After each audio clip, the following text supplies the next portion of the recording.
How to lead yourself. When I conduct Q&A sessions with leaders, the vast majority of questions I receive are about self-leadership. Why? I think many people understand intuitively that if you can't lead yourself effectively, everything else in your life will be a struggle. Self-leadership comes first. It makes every other kind of leadership possible. It's where personal credibility is established. As you read through this chapter, I encourage you to think about how well you lead yourself, even if you are a seasoned high-level leader. Some of the challenges you face may come from the way you lead yourself. You may attribute them to someone or something else, when you actually need to look at yourself as the source. As you'll see from the first topic, no one is immune to this problem. Why does leading myself seem more difficult than leading others? One of the reasons we have such difficulty leading ourselves is that we have blind spots preventing us from seeing where we have problems and fall short. These are areas in which people continually fail to see themselves or their situation realistically. Everybody has some, few people recognize their own. We see those of others more clearly. Why? Because we see ourselves by our intentions. That often gives us a false impression of who we are or what we do. We give ourselves the benefit of the doubt because we put things into context. On the other hand, we see others in light of their actions. For that reason we seem to be more objective when judging them. While blind spots cause all people problems, they can be especially harmful in leaders.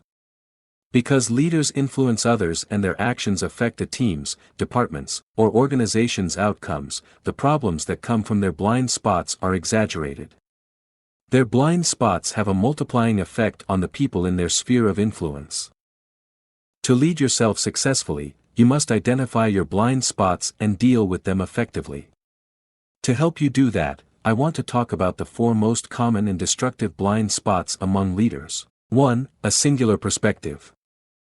Having too singular a perspective might be a problem for you if, no matter how a conversation begins, you end up talking about your favorite subject.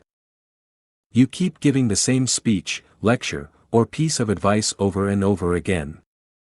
You are always right, even though nobody is always right on any subject. Instead of viewing everything from such a singular perspective, effective leaders make an effort to see things from different points of view. 2. Insecurity. Insecure leaders continually think of themselves first. They worry about what others think of them. They fear that they may look weak or foolish or insignificant. Insecure leaders take more from people than they give. Because they feel they are less, they seek validation more. Insecure leaders also limit their best people. They have a difficult time seeing others rise, because it threatens them. And they cannot genuinely celebrate the victories won by others, because they are often jealous. Giving others their due makes them feel like less. Because insecurity is often hidden in a blind spot, leaders often don't recognize it in themselves. How do you know if insecurity is a problem for you? Answer the following questions. Do you feel you need credit or have a hard time giving credit to others? Do you keep information from your staff to protect your position? Do you try to keep your staff away from good leaders, because you're afraid they may be stolen? Are you threatened by the growth of others? Do you often micromanage others or feel you deserve the credit for your team's accomplishments? In the end, insecure leaders limit their people and their organization. 3. An out-of-control ego. Another major blind spot area for leaders is ego. Egotistical leaders believe they know it all. They believe others are inferior to them. And they often think the rules don't apply to them. Egotistical leaders are usually rigid and closed-minded. They are out of touch with their clients and employees, they blame others when anything goes wrong, and they live in a state of denial. Their only positive quality is that they don't talk about others, because they never think about anyone but themselves. How can you tell if you're an egotistical leader? Answer the following questions. Do you think you're indispensable or that no one else can do a job as well as you can? Do you believe others are always to blame when things go wrong? Do you disregard the ideas of others or feel others' ideas are inferior to yours? Do you feel superior, or do other people often feel put down by you? Egotistical leaders don't look for input or answers from anyone other than themselves. 4. Weak character. When you ask most people what it takes to be successful, they list talent, opportunity, and hard work as the primary ingredients. While those things are essential, so is character. Why? Character protects your talent. With character, all those other attributes help a leader to be successful. Lack of character is a deal breaker when it comes to leading yourself or others. Character is the sum total of all our everyday choices. It is putting right values into action every day. It's consistency of values, ideals, thoughts, words, and actions. If you suspect that character weaknesses may be holding you back, note your answers to these questions. Do you often miss deadlines?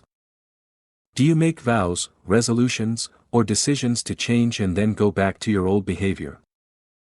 Do you place more importance on pleasing others than you do on maintaining the values you espouse? Are you willing to shave or shade the truth in order to get out of a tough spot? Do you do what's easiest, even when you know it's not what's best? Do others show reluctance to trust you? If you answer yes to any of these questions, there may be areas of your character that need some work. How to overcome your blind spots. 1. Assume that you have blind spots. If you don't believe that you have blind spots, that is your blind spot. 2. Ask those who know you best to identify your blind spots. If they are honest, they will tell you what you aren't seeing about yourself. 3. Assume your blind spots cannot be removed by you alone. Everyone needs help seeing and dealing with blind spots. Don't think you can deal with yours on your own. 4. Openly discuss your blind spots with your inner circle. Be open with the people who care about you and want to help you. 5. Develop and empower a team to cover your blind spots. You may eventually be able to overcome many of your blind spots. Until then, make sure your team prevents them from derailing you or the team. When values, thoughts, feelings, and actions are in alignment, people become focused and their characters are strengthened. That allows leaders to lead themselves successfully. What gives a leader sustainability? Leadership isn't easy. Every day, leaders must wake up and lead themselves before they lead anyone else. Because other people are depending on them, they must keep the fire burning within themselves. They must know where they're going, know why they're going, and help others get there. To stay energized and on course, leaders can sustain themselves by tapping into 4 areas. 1. Passion. Passion gives you 2 vital leadership characteristics, energy and credibility. When you love what you do and do what you love, others find it inspiring. How many people do you know who became successful at something they hate? 2. Principles. Successful leaders stay true to their principles, to their beliefs, gifts, and personality. They don't try to lead in a style that does not suit who they are. They can honestly state, "My leadership style is comfortable and reflects who I truly am." The better you know yourself and the more true you are to yourself, the greater your potential for sustainable success. 3. Practices. Nearly anyone can achieve flash-in-the-pan success. We all get lucky from time to time. But if we want to sustain success, as an individual or a leader, we need to implement right and regular practices that help us to do the right thing day after day. Successful people do daily what unsuccessful people do occasionally. 4. People. The people around you will either wind you up or wear you down. Ideally, everyone would lead a great team, have fantastic friends, maintain a strong inner circle, and possess a loving family. Many leaders don't have all these. If that's the case for you, don't be discouraged. Even if you have only one person in your corner cheering you on, you can still lead successfully. I believe that no leader ever needs to burn out. Just remember to tap into your passion, stay true to your principles, implement the right practices, and surround yourself with the right people. What are the most important values for a leader? All individuals have to decide what values they will embrace, what they will live for, what they would die for. Those values come from their core beliefs and their faith. I won't address those here, because I believe you must wrestle them down personally. Instead, I'll talk about the leadership values that I believe are most important. Servanthood. Leading well means serving others. If you want to lead others but you are unwilling to serve people, I think you need to check your motives. If you are willing to embrace servanthood, not only will you become a better leader, you will help your team, help the people your team serves, and make the world a better place. Purpose. Let your why direct your what. Success comes from knowing your purpose in life, growing to your maximum potential, and sowing seeds to benefit others. If you miss any one of those three things, I don't think you can be genuinely successful. I also know that you cannot achieve the second and third parts fully without first discovering the first. You can't grow to your potential if you don't know your purpose. Integrity. Live the life before you lead others. Great teams are made up of people with diverse skills. But when it comes to values, habits, disciplines, and attitudes, there needs to be unity. That starts with the example set by the leaders. If the leaders are undisciplined, the people will follow suit. When you become a leader, you must focus more on your responsibilities than on your rights. You must raise your standards. You must do more than you expect of others. If you live the life first and lead well, others will respect you. And the chances are good that they will be willing to follow you. Relationships. Walk slowly through the crowd.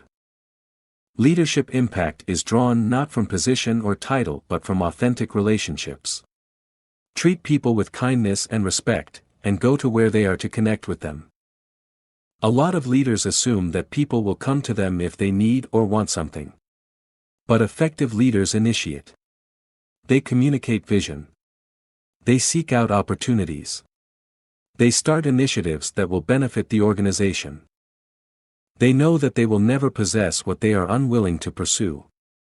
They want good relationships with the people who work with them, so they seek those people out. They ask them questions. They learn who they are. They offer assistance. They find ways for them to succeed. If you want to become a better leader, become highly relational. Renewal. Replenish yourself daily. Life is demanding. People are demanding. The more you lead and the more you succeed, the more others will expect from you. If you don't make an effort to replenish your energy, feed your soul, and renew your mind, you will run out of gas. Replenishing yourself requires your attention. You have to be intentional about it. Certainly there are other important values for leaders, but these are the ones I put at the top of my list. I encourage you to examine your own core beliefs and decide which values are most important to you. What is the most effective daily habit for any leader to develop? If you could cultivate only one habit to practice every day of your life, I believe it should be this: giving more than you receive. I say that because having a giving mindset has so many benefits. Giving acknowledges that others have helped us. No one succeeds in life on his or her own. Every one of us has been helped along the way by other people. When we give to others, we acknowledge that by paying it forward. Giving requires us to get beyond ourselves. When your mindset is to give more than you take, it forces you to think of others more than of yourself. You have to pay attention to others and what they want. You have to figure out how to give it to them. These things shift your focus from yourself to others. That very fact makes you less selfish. Giving is by nature intentional. People rarely give by accident. They must make an effort to give. It is an act of will. That intentionality grows us and makes us more proactive, important qualities for leaders. Giving changes the world, one person at a time. What would the world be like if everyone tried to give more than he or she took? People would change. It's difficult for a healthy person to keep receiving from others without giving something back. Out of abundance comes generosity. Give generously to others without the hope of return, and the person receiving is changed and wants to pass it on. Once you have the mindset of giving, the more you receive, the more you want to give. It becomes a positive cycle. As it spreads, not only do individuals change, but so do communities. 3 questions to ask before you can effectively give more. 1. What have you been given? Even people from the least advantaged backgrounds have positive experiences to draw upon. 2. What do you have?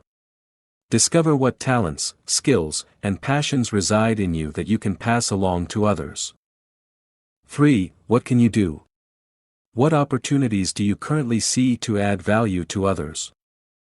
How does one change one's heart to increase the desire to add value to and serve others? You can't be an effective leader by keeping people at arm's length. You can't mentor them if you aren't close to them. You can't add value if you don't know what they value. And they won't ever go the extra mile for a leader who doesn't care about them. Changing your heart toward people is a choice. You must decide to love people and be authentic and vulnerable with them. You must choose to let them into your life so that you can add value to them and they can add value to you. I believe that such a decision will lead to many more wins than losses, both personally and professionally. Once you've been part of a team in which people give not just their minds but also their hearts, you won't ever want to go back. You'll always want to be open with people. If I am reaching goals and achieving success, why should I take care of developing myself as a leader? If you want to be a leader, you need to keep growing. What got you to where you are today will not get you to where you want to go tomorrow. You must grow into your tomorrows. The choice is yours whether or not you will. Do you want to be ready for the next opportunity when it comes? When it arrives, it will be too late to prepare. The time to get ready is now. You don't know what life will throw at you. You will face tragedies and opportunities. How do you know you will be ready for them? Grow today. Requirements of a plan for growth. Growth does not just happen on its own. You have to be intentional about it. If you want to grow, plan to grow. Here are the things you'll need to do. 1. Set aside time to grow. 2. Determine your areas of growth. 3. Find resources in your areas of growth. 4. Apply what you learn daily. How do you lead with humility when in the tough corporate world it's viewed as a weakness? Humility doesn't mean being weak. It just means thinking of yourself less. It means being realistic and grounded. It means valuing others and their contributions. People like working with a leader with those characteristics. Humility encourages team building, values teachability, opens us up to feedback, allows us to face reality in our mistakes, promotes character building, and enlarges our potential. If you pair excellence with humility, people not only won't run over you, they will respect you. How transparent should a leader be? As a leader, you should not hide bad news. People always find out. Of course, there are times not to be totally candid with people. For example, if you have a family member whose privacy needs to be protected, you need to honor that. But in general, people appreciate transparency. It allows them to connect. And it can inspire them. However, you also need to ask yourself why you're telling the bad news. Are you doing it for the good of the team? Are you communicating to connect with your people and to encourage them? Or are you doing it because you are hoping people will pick you up? If it's the latter, that's not a good reason. If you're going through a personal crisis, it's okay to let people know that you may not be yourself right now, but that it'll only be for a season. And then carry on. You don't want to wear your people out with your personal challenges. How can I overcome the loneliness I sometimes feel as a leader? First of all, let me point out that there's a difference between aloneness and loneliness. I sometimes crave aloneness, to think, create, and hear from God. I like to take time to think and reflect. I enjoy that time. Aloneness fills me up. I meet it with a sense of anticipation. Loneliness is altogether different. Leaders often have to go first. That can be lonely. There are weights that leaders need to carry. There are messages that they must be the ones to communicate. There are critical decisions they must make. In a well-led organization, 90% of decisions are made by the people close to the problems, at the level of implementation. The other 10% are tough decisions that must be made by a leader. When I have to make a tough decision, I share it with people in my inner circle. That helps greatly. The other thing you can do is let loneliness drive you to aloneness. When you are feeling the weight of leadership, find ways to get by yourself and think things through. How can leaders develop the ability to filter their emotions to make good leadership decisions? One of the most important principles of decision-making for leaders is not to make decisions at an emotional low point. When you're in an emotional valley, your perspective isn't good. Everything looks difficult. Having said that, I acknowledge that there are times when you must make leadership decisions during emotionally difficult times. To help you in such circumstances, here is what I advise. 1. Do your homework. The first defense against having unfiltered emotions negatively affect your decision-making is to consider the facts. Define the issue. Put it in writing if needed. Then gather information, considering the credibility of your sources. The more solid information you have, the better you can fight irrational emotions.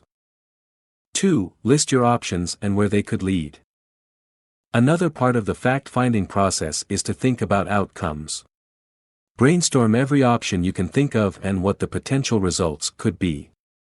This will help you root out ideas that feel good emotionally but aren't strong rationally. 3. Seek advice from the right people. There are two kinds of people you need to consult. The first group includes the people necessary to make a decision happen. If they aren't on board, you will be in trouble if you make the decision. The second consists of people with success in the area of consideration who have your interests at heart. They can give you good advice. 4. Listen to your instincts. You don't want your emotions to run away with you when you're making decisions, but you also don't want to ignore your instincts. Often your instincts warn you in a way that goes beyond the facts. 5. Make decisions based on principles and values you believe in. When all is said and done, you must be able to live with the decisions you make. Be sure they align with your values, and you can live them out. Leading yourself is perhaps the least discussed yet most important aspect of leadership. What happens when leaders fail to do the right things internally, day in and day out? They get into trouble. The news is littered with the names of people with great talent and huge opportunities who did wrong things and cultivated bad habits when others weren't looking. If you and I want to be successful in life, successful in leadership, and successful in finishing well, we must learn to lead ourselves successfully.